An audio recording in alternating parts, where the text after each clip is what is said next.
Welcome to the first video on the Rugby Historian YouTube channel. We have a website, rugbyhistorian.com, where we've been posting blogs since last April, and now we've decided to start a YouTube channel to bring you the same analysis, stories, and tidbits from rugby's storied history in a different format. Please go have a look at the website. The link will be in the description below, and go have a follow. You'll see there's a subscribe button where you can subscribe to our Patreon community, which will allow you to stay up to date with our latest content, but also any updates that we might make to the website. But enough of that, let's get into the video and preview this weekend's upcoming rugby fixtures. At the Rugby Historian, we focus on international taste rugby for both women's and men's matches, and today we'll be discussing the three fixtures in the Six Nations that will be happening this Saturday, the final weekend of the Six Nations Rugby tournament. We will make a second video, which you should look out for, on the Rugby Europe Championship that is happening on Sunday. It's their final round of matches, a Super Saturday and a Super Sunday, if you will. So we will be covering that in a later video that will be up on the channel, hopefully tomorrow. So let's get into it. Let's focus on the Six Nations and the three matches that will determine where the title will be ending up by the end of Saturday. So the Six Nations, what a tournament.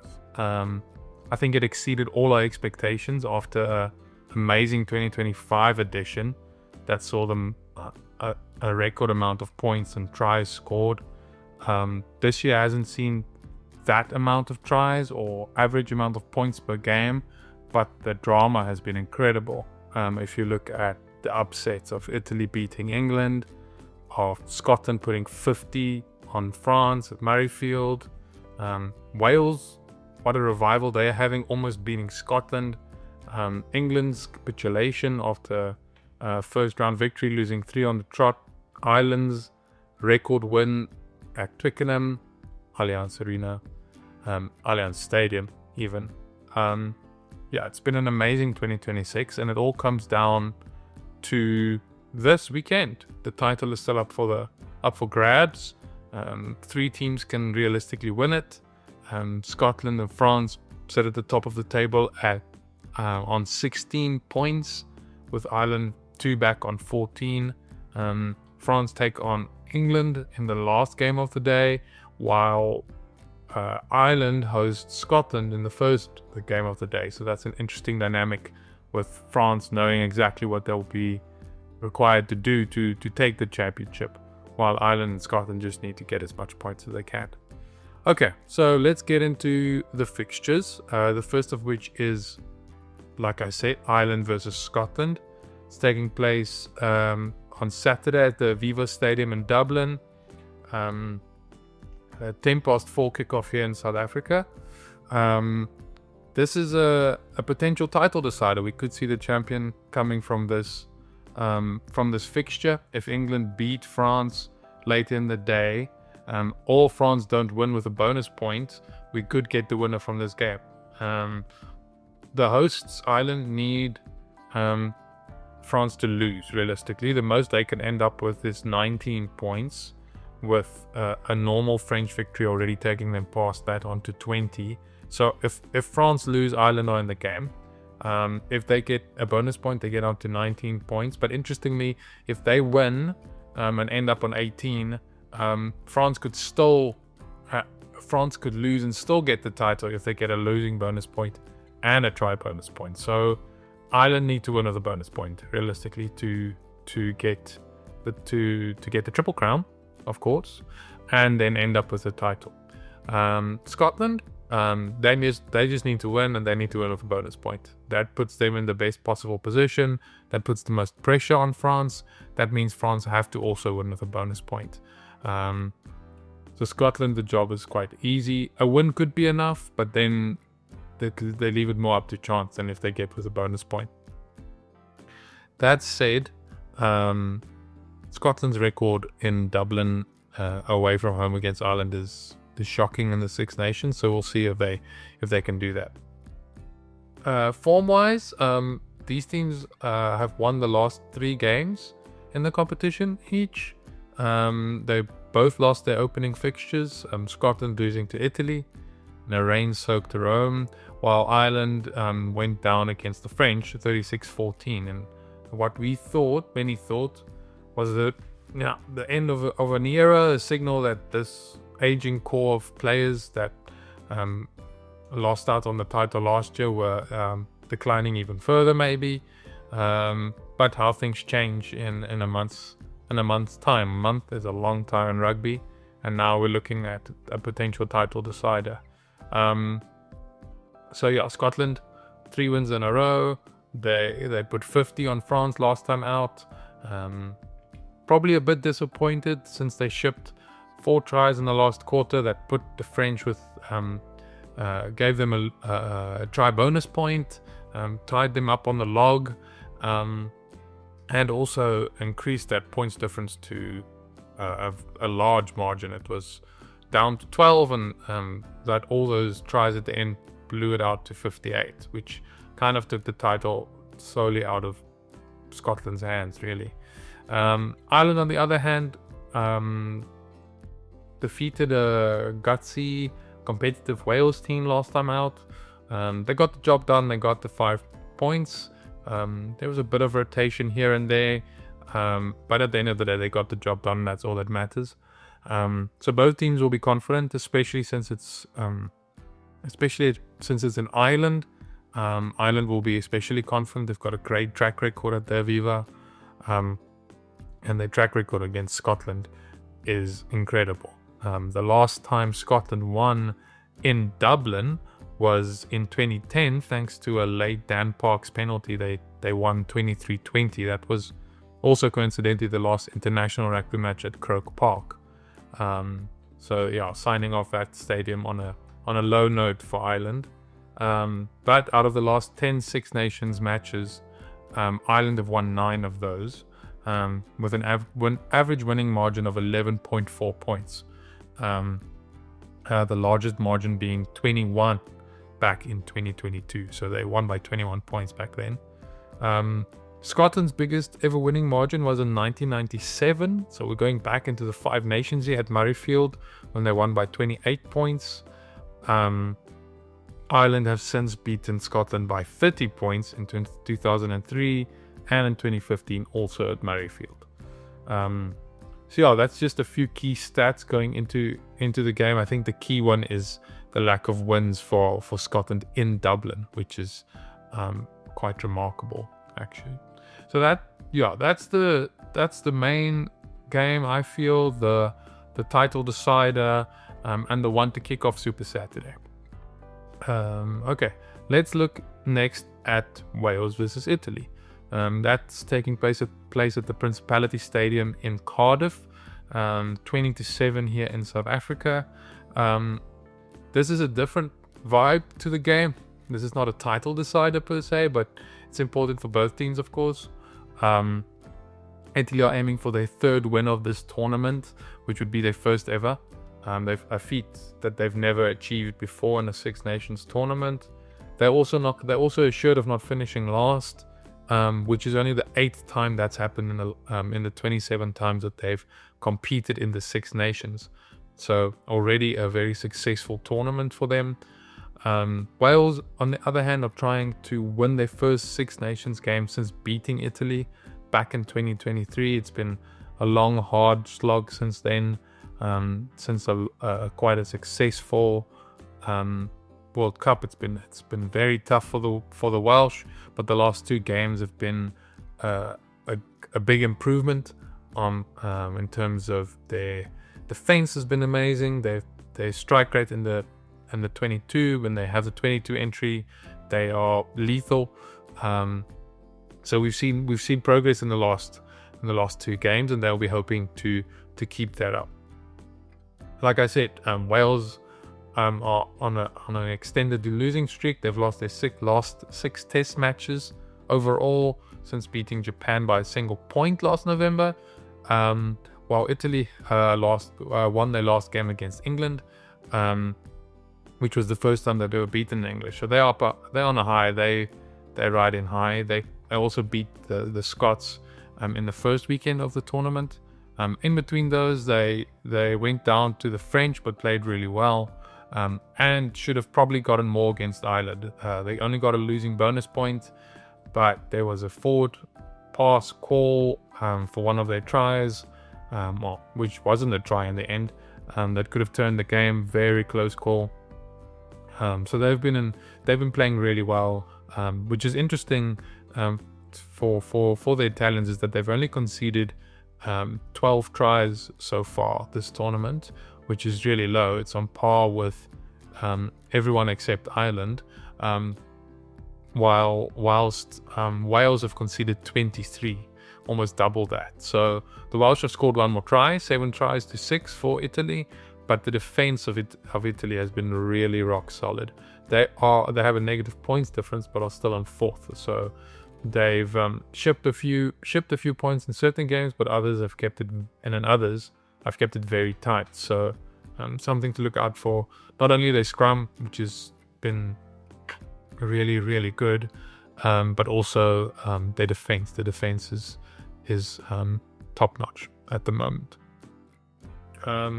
Italy have won 3 of the last 5 games between the sides, and they lost away to Wales away from home in 2020. So they're on a good run in Cardiff. Wales' biggest margin of victory was 53 points in 2016, while Italy's biggest win came in 2003 when they beat the Welsh by 8 points. So that's in the whole of the Six Nations. Those are the biggest winning margins. Quite lopsided there. Okay, so that's the second game of Saturday. Interesting, but not deciding the title, but it will decide who finishes 4th. And Italy could be finishing 4th ahead of England if they win. If they win, they'll finish 4th. Okay, and then the last game of Super Saturday is France versus England at the start of France. It's the final game of the tournament, and it's at 10:10 here in South Africa. This could be it. This is the one that decides it all. By the time this match comes around, France will know what they need to do to win the title. A bonus point win for Scotland obviously puts a lot of pressure on the French, but we've seen in the first 3 rounds particularly, and to be fair in the 4th round, that they can score a heap of tries once they get going. So it's very possible that they run in a large number of tries. England, on the other hand, want to end this run of 3 losses in a row. They started the tournament on a high, on a 12-match winning streak, on an 11-match winning streak, which was made 12 when they beat Wales, and then it all came crashing down at Murrayfield, as it often does for the English. They have never lost 4 matches in the single tournament. So they're trying to stop that from happening against a very talented French side who are wounded from shipping 50 points at Murrayfield. So this will be a tough one for the English, I feel. So yeah, we'll see what happens. But the French will be fired up to win back-to-back titles again after winning it last year. Form-wise, France lost decisively, like I said, against Scotland last time out, but before then they were in fine form. They ran in 18 tries in the first 3 rounds, and they were on course for their 5th Grand Slam, but that didn't happen, of course. England, on the other hand, coming to the game also on a loss, like I said, their first ever against Italy. So we'll see if they can bounce back in this difficult game in the Stade de France. Some key stats for this game, the final one on Saturday. England last won a Six Nations game in France in 2016, emerging 31-21 winners at the Stade de France. In the last 10 matches, however, it's been very tight, so it's been 5 each. Both have won 5 games in that 10 match run. England won last year by a single point at Twickenham. And then a great game, Elliot Daly crossing right at the end to ensure victory for the English. The winning side have only won by a margin of more than 10 points on 3 occasions in the last 10 years, so it's been fairly tight between the two. But both teams' biggest ever victory over the other came in the last 10 years. France romped to a 43-point victory in 2023, while England won by 36 points in 2019. So that's the preview of the Six Nations.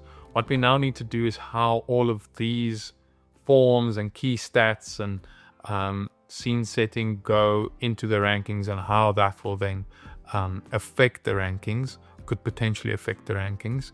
To do that, I'm going to go to the Rugby Historian website, which I talked to you about earlier, where we have a rankings predictor page. And I'll be using that not only to show you what the page can do, of course, but also to show you all the permutations for the rankings and the top 10. It's quite interesting. England could end up in 3rd if the results go their way, but if they lose, they could all end up in 7th, their lowest ranking for a long time. Similarly, Scotland can rise up to 5th, while France could leapfrog Ireland into 3rd. So very interesting. So let's take a look on the website. Okay, so as you can see, we're on the Rugby Historian website, where we have a rankings predictor.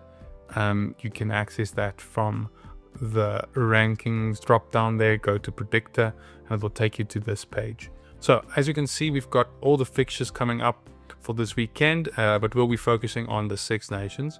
So first, let's go to Ireland versus Scotland. So if we click here and we go down to the results here at the bottom. As a reminder, there's only 5 results that matter for the rankings. The home team winning by 16 points or more, the home team winning by a margin of 15 or less, a draw, and then the same for the away side. The away side winning by 15 points or less, or the away side winning by 16 points or more. So as you can see, we've got those 5 options here on the left. So if Ireland were to win by 15 plus points, or 16 points or more, you can see here, if we look at the whole log, not much happens. And that's because the gap between Ireland and Scotland is so big in the rankings. So what's important to remember is that the gap in ranking points between the two teams is taken into account, is very crucial for calculating the points each team will get from a win or loss. So the gap, if we just clear here, the gap, what you can see here, is big. So the gap between Scotland and Ireland is already at 5.81. And what happens is when a team plays at home, their rankings are artificially boosted by 3 points. So to accurately reflect the home ground advantage that the team gets when playing at home. So Ireland already have a big ranking gap, and then that's boosted because they're playing at home in Dublin. So Ireland, in a nutshell, can't gain much from this match. Even if they win by 15 points or 16 points or more, they can only get 0.18 points, which will do nothing to really get them closer to New Zealand. So in a way, Ireland are a bit of a sitting duck this weekend in the rankings. They can't really go anywhere. Upwards, of course, they can go downwards quite a lot because the rankings are points exchange system. So Scotland will benefit a lot from gaining from winning, as they have as they are far below Ireland. So if Scotland gain a lot, then necessarily Ireland will lose a lot. So if we look at Scotland winning by 16 or more, you can see how the rankings change. Scotland would get 2.8 points, while Ireland will lose 2.8 points, and that would propel Scotland into 5th, while Ireland would drop all the way down to 4th. So you can see the effects of that ranking gap. Even if Scotland just win, they would still move up a place, up to 6th, while Ireland would still drop down a place into 4th. A draw, again, doesn't do much for either team. It might affect Scotland's, depending on England's result, But yeah, it doesn't do much, although France will then be much closer to Ireland as well, so it will be easier for the French to leapfrog them. Okay, so let's say that Scotland get the win that they need to keep their title hopes alive, and this is how the log then looks. So what will then happen if Wales, let's say, win against Italy? So here we have it. We drop down to Italy, Wales game, and we say Wales win by 15 points. Now they don't show up here because they're below the top 10. But as you can see, Italy would stay in 10th, but Wales would leapfrog Japan into 11th. So a win for the Welsh would be very beneficial to their rankings. If they win by 16 points or more, they stay in 11th, but the gap between them and Italy would then drop to below 4 or just above 4. On the other hand, which is more interesting, if Italy were to win, they would climb up to 8th, closing the gap to England and Scotland above them quite considerably. They haven't been 8th in a very long time. So yeah, a win for Italy would put them up to 8th, and an even bigger win would just cement that spot above Australia and Fiji, who they'll both have to play, of course, in the new Nations Championship. So that's how the rankings would look if Italy won by more than 15 points. Let's say they won by, just a normal amount, not a runaway victory. Okay, so that's how the rankings would then look if they win by 15 or less. So you can just about see all of the teams there from 4th to 13th. Scotland would drop, Wales would drop to 13th, of course, with a loss against Italy, meaning Georgia would go into 12th, which is remarkable progress for them as well, and reflects the growing strength of the Georgian team compared to Wales. Okay, then the last game, we can simulate all of them at the same time here. Le Crunch, France taking on England. If England were to score an upset victory here, it would be very interesting. As you can see, they would then climb all the way back up to 4th. In the rankings, they would climb above France into 4th, which would undo much of the damage that has been done in the last month or so of all those losses. If they were to miraculously win by 16 points or more, they would stay in 4th, but if that's combined with Ireland losing heavily to Scotland, then England could go all the way up to 3rd. Remarkable. They have slipped all the way down to 6th after starting the tournament in 3rd. But if results go their way, if they put in a stellar performance in France, and Scotland likewise beat the Irish heavily, they could rise all the way up to 3rd, with Scotland going up to 5th, France dropping all the way to 7th. So we could be seeing a log that looks like this, a rankings log, if you will. England in 3rd, Ireland in 4th, Scotland in 5th, France in 7th, Italy in 8th, and Wales all the way down to 13th. Now, that's unlikely, let's say, especially the France results. So let's rather put that back with France winning. Let's say they win by a narrow margin. That would then mean that France going to 3rd above Ireland. Ireland are susceptible to any type of win to France. Let's make that a Scotland win by a narrower margin, making it more realistic in my eyes. So this is a ranking ladder that shows France winning by less than 15 or less, Ireland losing by 15 or less, and Italy winning against Wales. So this is probably the most realistic table that we'll see. France moving up to 3rd, Scotland moving up to 6th, and then England dropping another place down to 7th. And there we go. That's the Rugby Historians' predicted rankings at the end of this blockbuster Six Nations. It's sure to be wrong, but it's interesting to look at how those different fixtures meld into each other and how they affect each other, the outcomes. We'll be dropping, like I said, the Rugby Europe Championship video tomorrow before their Super Sunday on Sunday. So please look out for that one. And if you like the content we're making, please subscribe to the channel and like the video. Yeah, thank you for watching.